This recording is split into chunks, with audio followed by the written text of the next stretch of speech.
Okay, so I think that dictatorships are not productive because people feel alienated based on their lack of ability to create substantial change inside of their communities through voting or what have you. One-party states and dictatorships are not a good way of doing that because people feel alienated from the process of decision-making in their country. Okay, we can actually test this. Yep. How much power do people in China have to actually meaningfully change and have the government respond to their actual needs and wants and desires relative to the United States? Well, why do we have to do it specifically with just the United States? I mean, we could do it with, like, for instance, South Korea. Okay, let's do South Korea. Okay. Which one do you think has a better standard of healthcare? China or South Korea? South Korea is a more developed country in general. So what's the relevance of that point? You said you were willing to do it in reference to South Korea. China's a country with 1.4 billion people with huge geographical. Okay, so you said you were willing to do it in reference to South Korea. I am. Okay, South Korea having a better standard of living isn't evidence of the fact that people have more decision making, or more real power relative to the government. How do you think a one-party state is going to fare when it comes towards individuals feeling like they are alienated or not alienated from being able to vote for the people that represent them? Not alienated. Why? Very easily, because the single-party state is literally the Communist Party of China, whose sole mission is to do nothing but serve the Chinese people. Why could I not say the same thing about the Conservative Party in America? Because the Conservative Party does not make that its mission. Right, so... Like, not even officially. Right? So then why can't I just make this argument about China? Well, actually, first off, they do make that. Like, every single party in America thinks that their sole mission is to make America a better place. No, it's not. That's if you listen to the precepts of the Republican Party in the United States, it's actually not to improve the welfare of the people and serve the people. It's to conserve and preserve. They just disagree with the ways that you believe. That's propaganda rhetoric. It's not like inscribed into the mission statement. Wait a second. Wait, real quick. Let's just settle this and follow this down. What were you going to say? I was basically just trying to say that the Republican Party does not inscribe into the mission statement of its being to serve the people, but rather to conserve the principles of the republic and the values of the American Constitution. But isn't that how they serve the people? Isn't that the same thing? Yeah. I don't see how. Well, they believe it to be the case, no? They believe that inscribing conservative values is how to avoid... Like, for instance, actually, you can break bread with this. You tried to with Lauren Southern, right? You remember? Where you said that, you and a conservative could get along really well, and that you thought that conservatives would really be open to your ideas as a Marxist-Leninist, and that you guys could get along really well. So you already know this. I don't know why you're acting like you don't. Well, I actually don't think so. There's two different things we're talking about. We're talking about conservatism, expounded intellectually, and abstractly, and formally in the form of the Republican Party, and everyday American ordinary conservatives. And I don't think those are the two same senses of the word conservative. So when I was talking to Lauren Southern, I was talking about the regular American conservatives, and by conservative I meant Americans who are suspicious of cultural politics of the Democrats and the extreme kind of changes and government overreach. Sure, we could talk about that then. Things like that. Let's talk about those Republicans. What's stopping me from saying those Republicans have the best interest of the shit in mind? Because the Republican Party is a party. Are you referring to wait, the Communist Chinese Party is a party. What do you mean by that? You have to elaborate. Yeah, I know, but the Republican Party does not formally or officially make it its sole purpose for existing just to serve the American people. They believe that it is. They just go about it in a way that you don't believe is effective for it. So they may or may not believe that, by the way, but ultimately, because, for example, they may say it's not the role of government to serve the people, it's the role of individuals to serve themselves. Government just needs to be a watchdog to make sure that the negative rights of people are guaranteed and respected so that individuals can just look out for them. But they can say something like that, right? But they believe... And it would be just as consistent. No. They believe that any excess governmental interference would cause you to have a lower satisfaction or, standard of life or standard of living? No, actually, it's not essentially about the standard of life or even the individual satisfaction. It's about the fundamental precepts of liberty and freedom and sovereignty. Why do they care about those precepts? No, because they believe it is a fundamental kind of ontological part of what free humanity really is, what it doesn't mean to be why a free... do they, and why do they care about free humanity? It's because they believe that maximizes your standard of living. No, it's not. They no way. Like, they can be objectivist Ayn Rand people and just say, no, we're not being utilitarians or even consequentialists. This is just a matter like of an axiomatic fact of like what it means to be human in the first place. Like, in no way does it necessarily imply the welfare of the people whatsoever. It does imply the welfare of the people because they believe anything else would be at the detriment of your ability to have a good standard of living. This has been the platform for the not necessarily. No, it has hardcore. There's hardcore libertarians who say we don't actually care about the standard of living. We just care about freedom, and even if that comes at the expense of the standard of living, that's fine. Why do you think they say that? What is their purpose for saying that? Because they think principles are more real than human beings. Why do they think that principle? Wait, what? Wait, what? Okay, so I'm going to give you good faith, and what you mean is that they believe that the principles of what they consider to be freedom is like more important in some cases than certain people's lives. And why do you think that might be the case? Why do you think that they might believe that? Because for them, those principles represent the truth. Like, and what is the truth? And what does the truth do for them? It doesn't matter what the truth does. It's just a matter of what the truth is. And for them, it's in the form of those principles. So you're just wrong, right? Libertarians have been on a platform, and it's been very clear that what they have established is these principles uphold the ideas of freedom that are necessary for not only our democracy, but also necessary for self-actualization and the happiness and the productivity. All libertarians. That's not essentially libertarian. Most libertarians. Okay, can you point me to? Can you point me to one? You can easily be a libertarian and not believe that. And there are libertarians who don't believe that. Can you point me to one person who says that their political ideology is to not maximize the benefits or the happiness or the productivity of the general public? And that they're just doing X, Y, and Z political policy because they just don't like people. Of the mainstream, the core thinkers of the Austrian school, Hans Haberman Hoppe, or whatever the fuck his name is. Wait, are you talking about those people economics now? Are you talking about? Wait, are we talking about economics? Did you say austerity? No, the Austrian school. I know you're illiterate. Okay, I do it. Okay, Austrian school. It's an economics school. Wait, is it? The Austrian school isn't just an economic school. It is also a philosophical. It has a lot of philosophical thinkers that orient around it that don't just cover economics.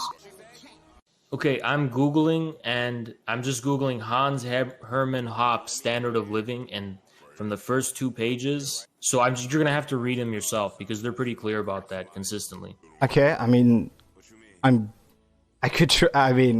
just reject this. I think everybody's political philosophy is all about... Well, that's just not true. Okay. Why is it necessary for every single political position to have as its essential basis welfare for society and the people?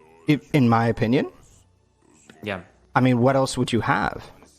What other you could have, for example, a political position that is contrived on the basis of abstract principles that have no regard for the welfare of humanity whatsoever.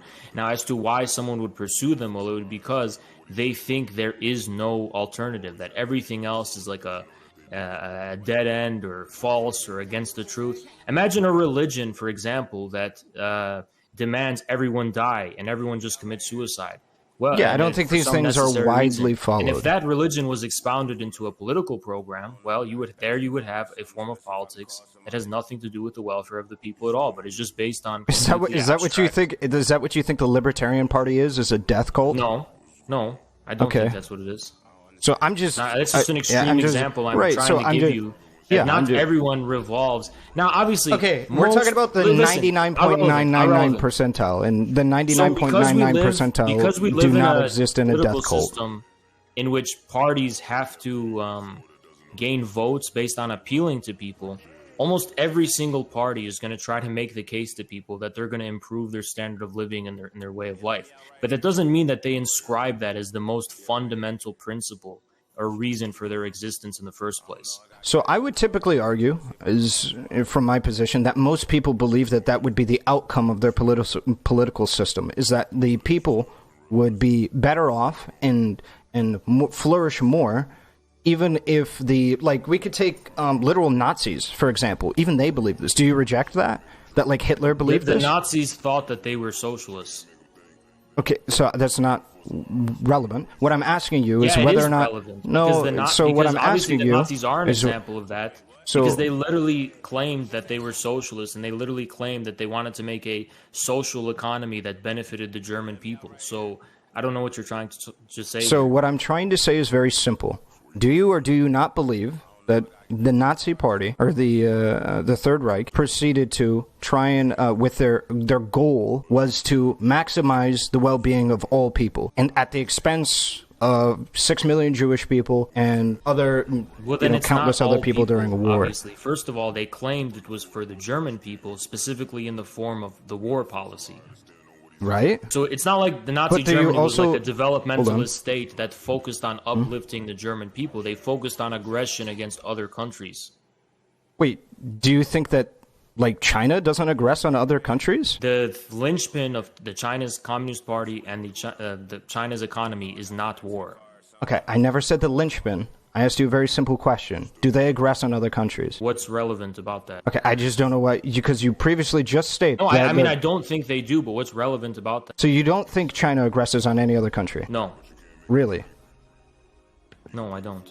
Okay, what do you think about their trade relations with like many African countries? Do you think that's a good deal? With like many of these example of do you think that these are good deals, or do you think that many of these countries don't have a way to pay these debts back and get entrapped in debt? Well, the only thing we would have to see is what would happen if they default, and some of them have defaulted, and China has forgiven their loans and restructured the loans, and cut. Like China works with countries that default and can't pay back their debts, so. Like, you just lost on that point. And how is that aggression, though? But how is that aggressive? I don't get it. How is that a form of aggression? Because it's a form of passive imperialism. Okay, but wait. There's no military involved. There's no politics involved. It's just an economic deal. How is that a form of aggression? Wait, can I ask? I just want to ask one question just for this comment because I'm super curious. Would you say the same thing? Would you say the same thing about the IMF cost? No. Why? Because the IMF, when it comes to giving out its loans and it comes to dealing with countries that default on those loans, the IMF doesn't address the fundamental infrastructural and base economic foundations of the finance. They just treat. Wait, has China ever done that?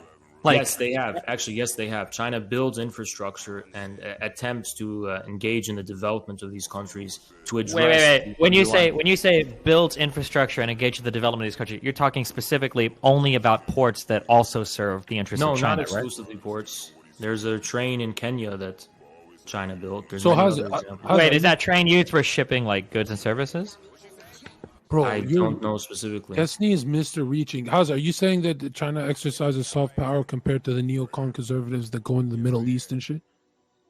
China forms deals with sovereign states without violating their sovereignty at all. Simple as that.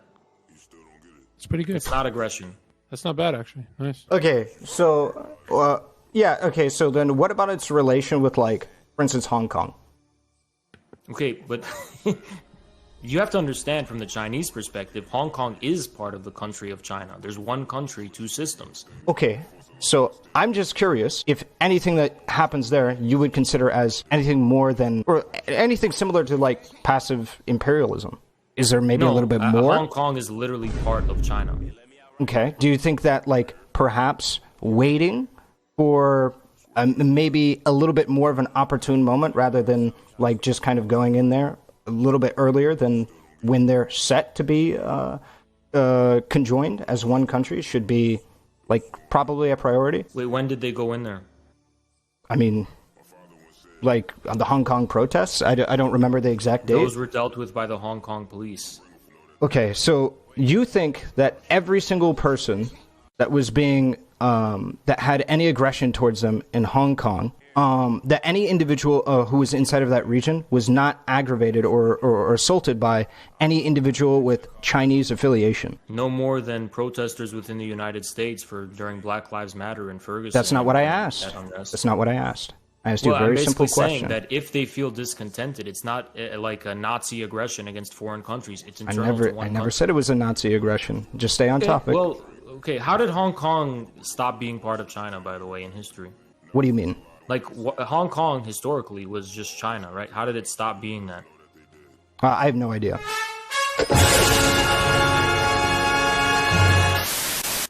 Really? Yeah, I have no idea. Okay. So before Hong Kong was returned to China, what was Hong Kong? What do you mean? I don't know. You are okay. So you are a guy who talks about China, but you didn't know that Hong Kong was a British colony? No. Okay.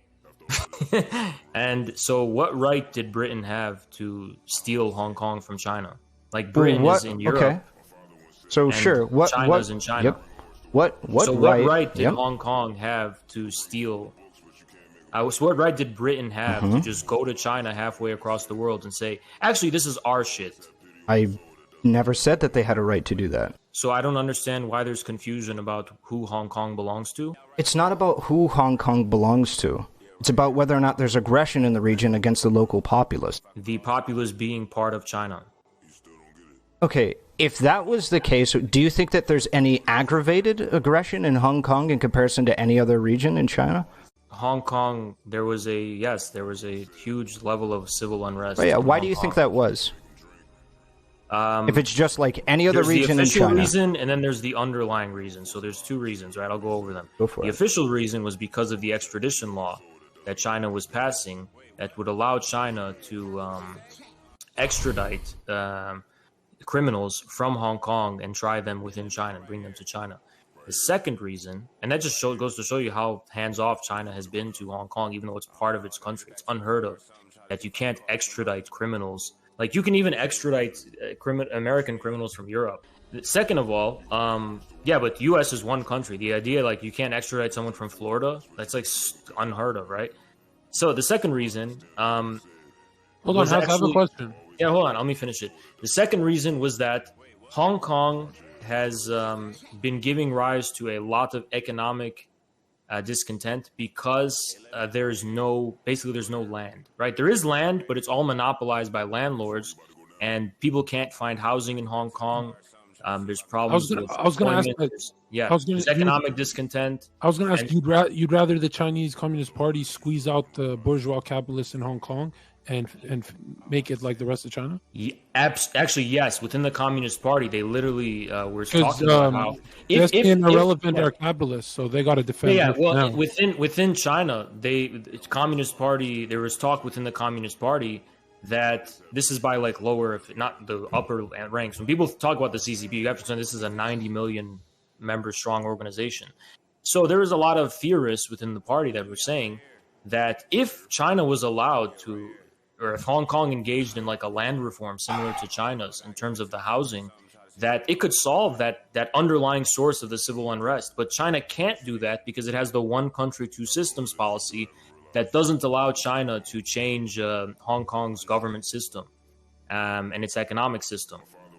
So Hong Kong has the government and economic system that it has independently of what the CCP wants. Damn, capitalists, you got to respond, both of you. What, just to how like capitalism can solve housing markets and not have them be a big... It can't in Hong Kong, obviously, because in Hong Kong, people don't have access to housing. Can you tell me what that means? Like, can you show me, like, is there an unparalleled level of homelessness? Wait, hold on. Also, just to be clear, I don't have a huge stake in this talking about that, but just to be clear, China has housing problems as well. Yeah. But the issue specifically in Hong Kong is artificial scarcity of land and housing. Well, is it artificial scarcity or is it actual scarcity? Because my understanding is that China's had problems recently where like these huge cities like the demolition of the because people don't want to live there. No, it's not because people didn't want to live there. It's because they found at the base of the buildings they were contaminated by what is it called when water like rots the foundation? Mildew, and it mold, unsafe. Mildew or mold to the standards. Well, anyway, those buildings were not safe. Ghost cities are actually a myth. So they look like ghost cities because it takes years and years for them to get populated, but they eventually do become populated, and there's many cases that you can observe of these things that were called ghost cities by the Western press. Years and years later, they're all of a sudden completely populated because they just didn't understand the long-term plan for these cities. But anyway, even if that was a problem, it's the opposite problem that Hong Kong has. In that case, there's like an abundance of cities, but they're just not affordable, right? But in Hong Kong, there's an artificial scarcity of housing and land because there's a huge monopoly by landlords within Hong Kong. Do you think that the people are packed like sardines? The living conditions in terms of housing are just not good. Rent prices are super, super high, like skyrocketed high. So, yeah, this housing situation in Hong Kong is really not good. So I have seen no evidence to that. Let's say China did, get Hong Kong fully, on their side. What would that mean for like the small business owner? Would they flourish right away, or? The small business owner would undoubtedly benefit a lot. Okay, are you hold on. I'm not gonna. No, we're not gonna meet with this. So I want to hear then specifically, because I want to get really back on track when it comes to dictatorships. I want to hear how you think the dictatorship. How do you think like North Korea fares as a dictatorship?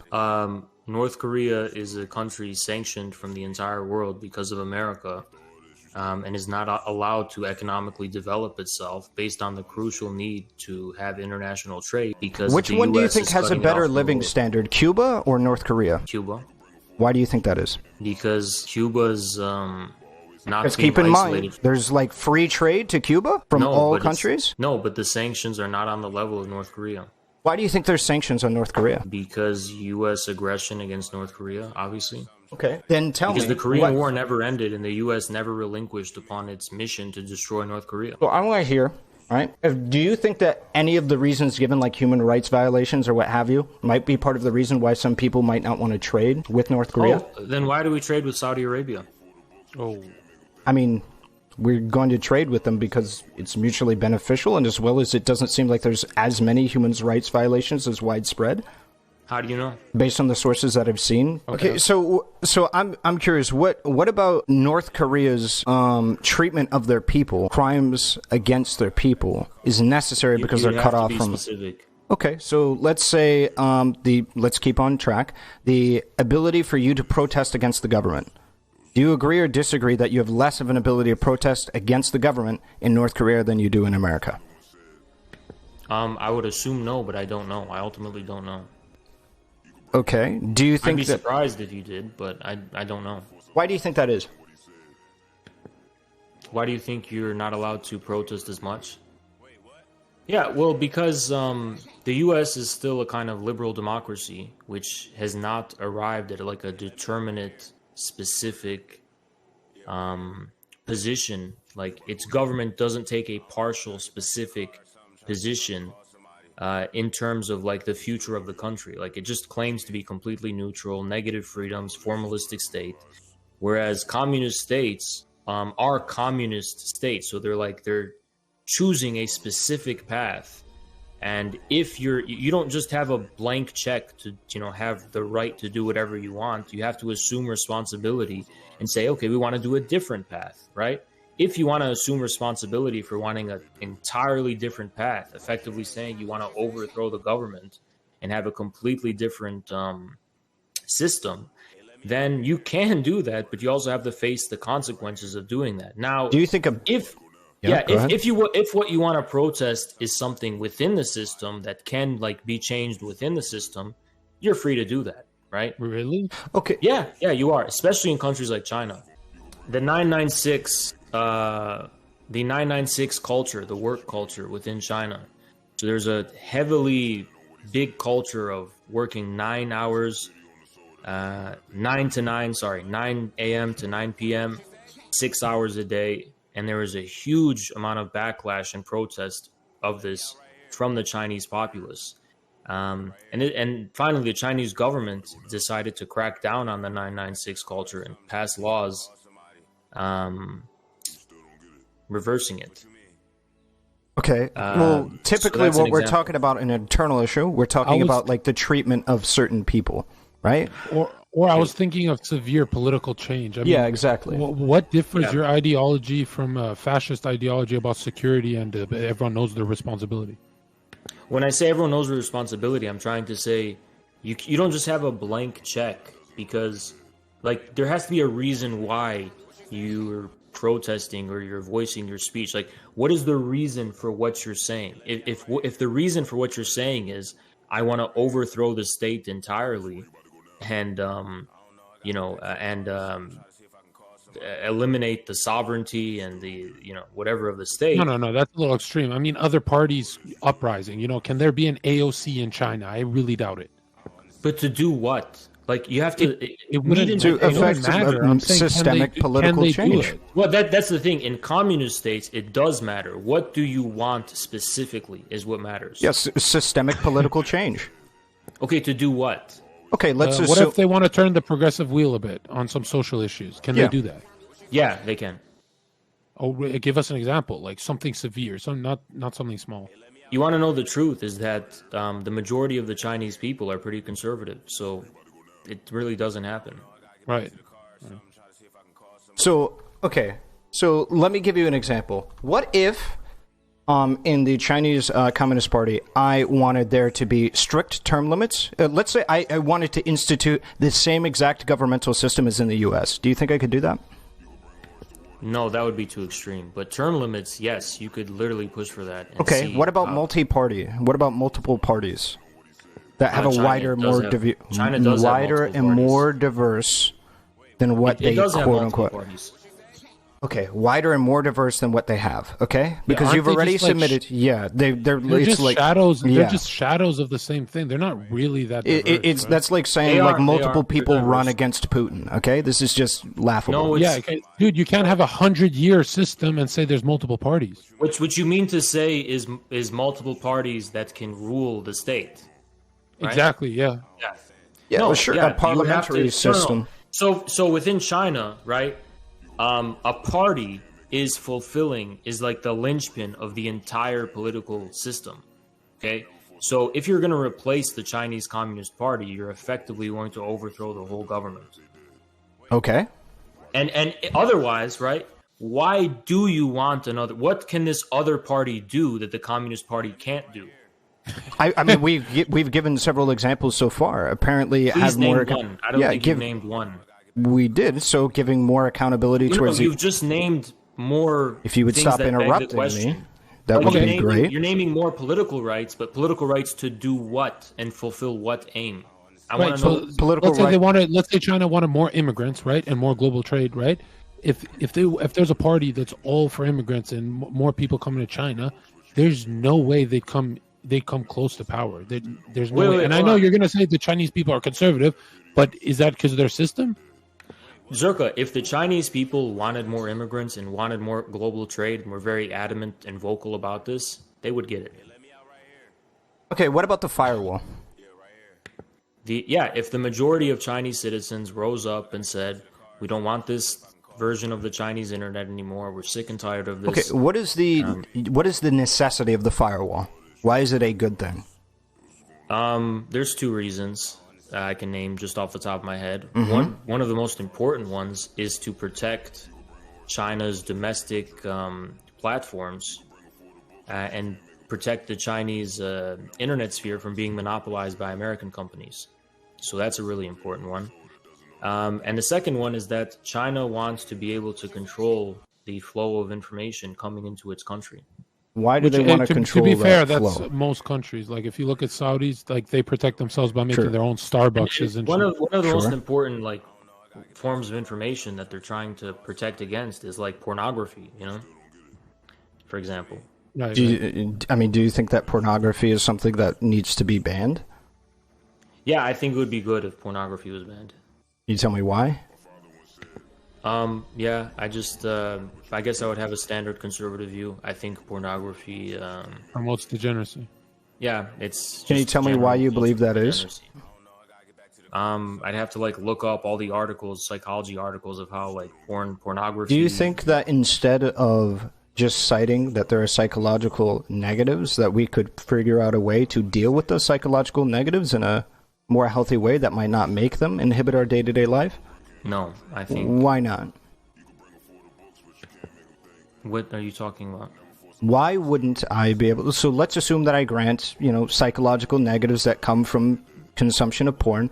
Why couldn't I simply say that we can engage with pornography in a different way that is healthy? Because then you're dealing with the symptom and not the disease. Whoa. How is the disease porn if what you're saying is the reason cause of the symptoms you're trying to treat? Hold on. Whoa. Hold on. Right? So just because something causes some negative or perverse reaction amongst a group of people doesn't mean it's like intrinsically bad. We can learn different ways to deal with it. Well, that's just because we may not know how to engage with it. Okay, well, how would you engage with it? I mean, I could give you a host of ways to be able to engage with pornography. Okay, so not trying your best to be able to understand that the people that you're looking at on the screen are not an average distribution of people, and that the body standards portrayed on this screen are probably not within the aggregate distribution of is that what you're thinking about when you're whacking it off? Well, that would be the point, would be to change that, no? Do you think that when people whack off, they're thinking rationally? Yeah, they could be. I mean, dude, sometimes you want to come, dude. You just like, hey, I want to come. The year we're in right now is the best China's ever been? Yeah. Or, really? All right, compare it to another decade. I mean, I don't disagree with that claim either. Decade. When it comes to economics. Wow. Wow. Okay. Yeah, when it comes to economics, they're booming. Not just economics, but in every... Haz's whole life ideology is not just economics. He says every fucking field they beat us in. Yeah.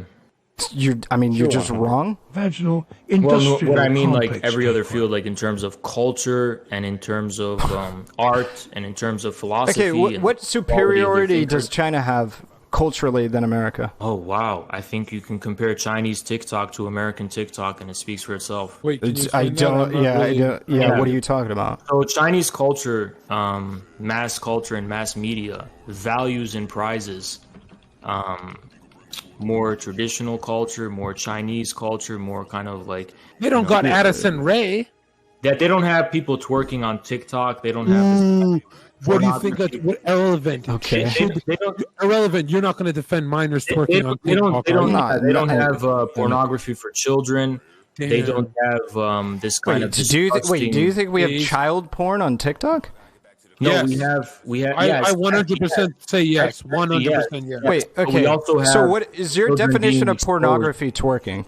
A child twerking? Yes. No, is that pornography is what I'm asking. That should be fucking illegal. So wait, Ahrelevant, if it's not pornography, then are you saying you're okay with having children twerking on your phone? No, I'm not. Well, I'm sorry, not on the phone, just explicitly. I just don't think children should be doing that. It's sexually explicit. It's not pornography, though. What do you think is the difference between sexually explicit and pornography? Obviously, yes, it is a form of softcore pornography. Like, yes, it is. Wait, do you think everything that's sexually explicit or is like sexually implicit is softcore porn? Absolutely. Yeah, pretty much. Are you crazy? Okay, what is porn? All right, what is porn? And you literally looked up online the Google definition of softcore porn. You were saying it's not softcore porn. No, Zerka, I was just asking you what you consider to be softcore porn. Doing that, it's sexually explicit. It's not pornography, though. Relly would never say twerking is okay on stream. I did not say that. Okay, but he didn't say. He said it wasn't porn. It wasn't softcore porn. Or just ask him straight up then. He said it wasn't softcore porn. Well, ask him right now how far he'd take it. Go for it. He changed his mind because he knows he sounds fucking weird. Saying what? That twerking isn't softcore porn? Young girls, underage girls on TikTok twerking. Wait, hold on. Underage porn.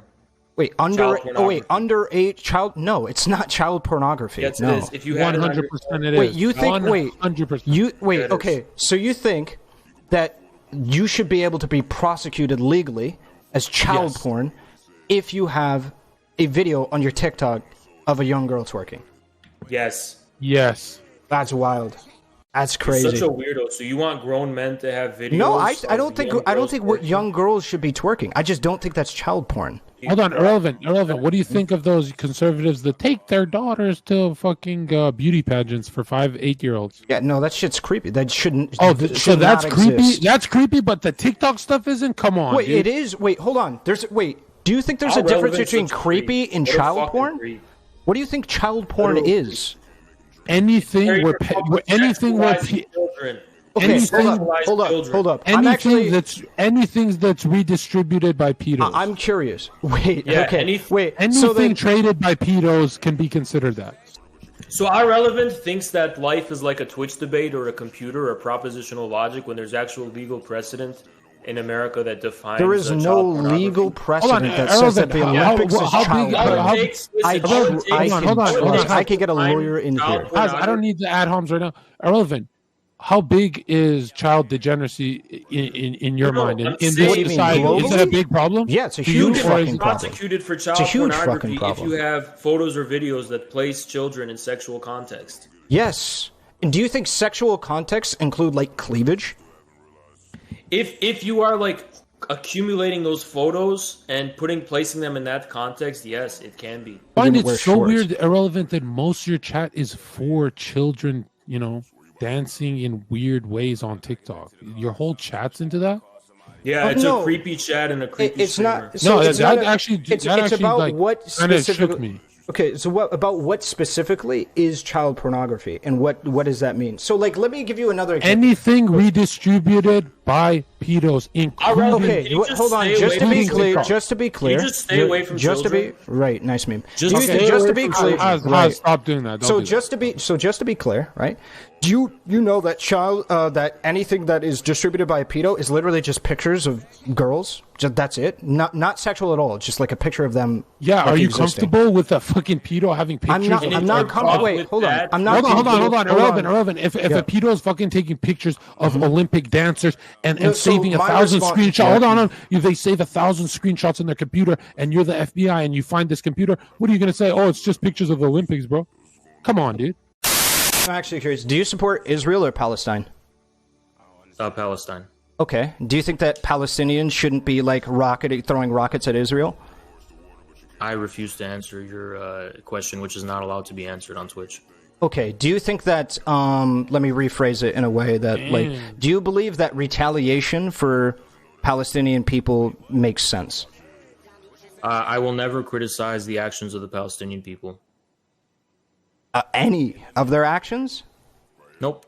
What about some of them being quite like Hamas being not too amicable towards I have nothing to do with it. None of my business.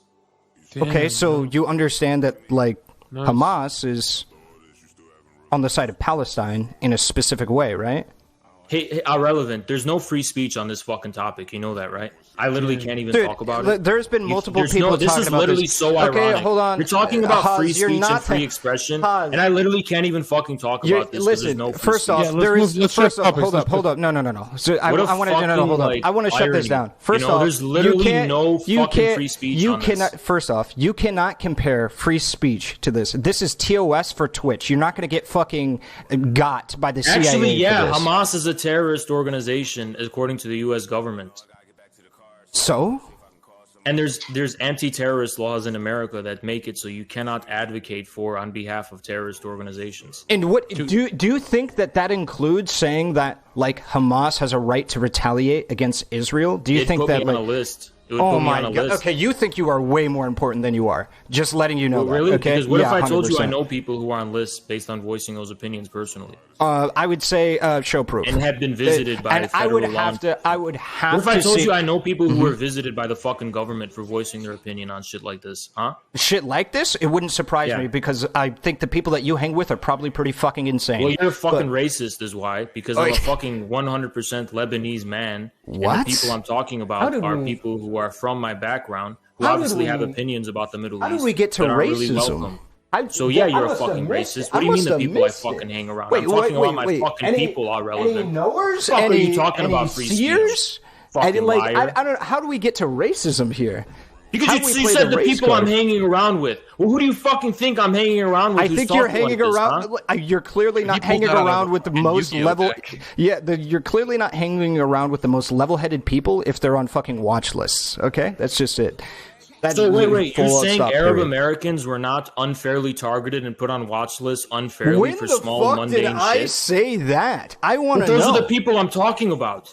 Well, that's good to know now. All I made the claim is that these individuals that you're hanging with, if all of them are on fucking watch lists, it sounds like maybe you're hanging with a crew of people that are pretty fucking cringe. When did I say everyone I'm hanging with is on a watch list? I said I know people personally who were put on watch lists for saying really mundane shit and were visited by...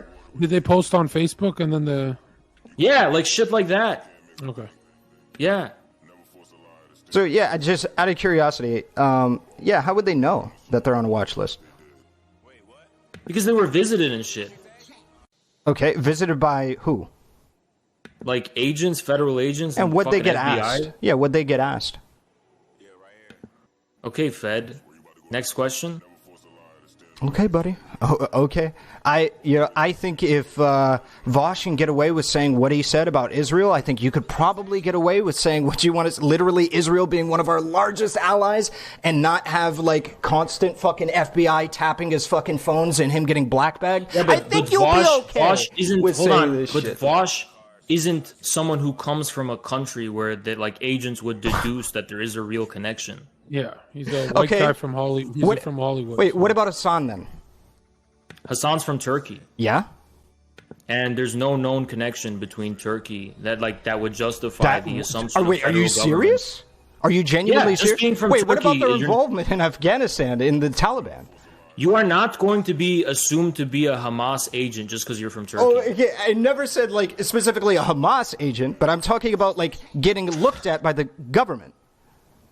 Hassan is an extremely westernized, like Americanized. He comes from a really rich family within Turkey. How is Hassan a westernized and super Americanized? Yeah. Turkey's a very secular country. It's not Damn, comparable. dude. Hassan's either too much of a lib or he's too much of a fucking Marxist, celebrity, dude. They know everything about him. He's not just like some random immigrant who comes from the Middle East. Okay, so I want to hear how is Hassan a lib? Let's hear how he's a lib. Okay, go for it. Okay, so you just lost and took the L on this debate, and you want to pivot. No, I feel like we hit it pretty hard. Oh, hell no.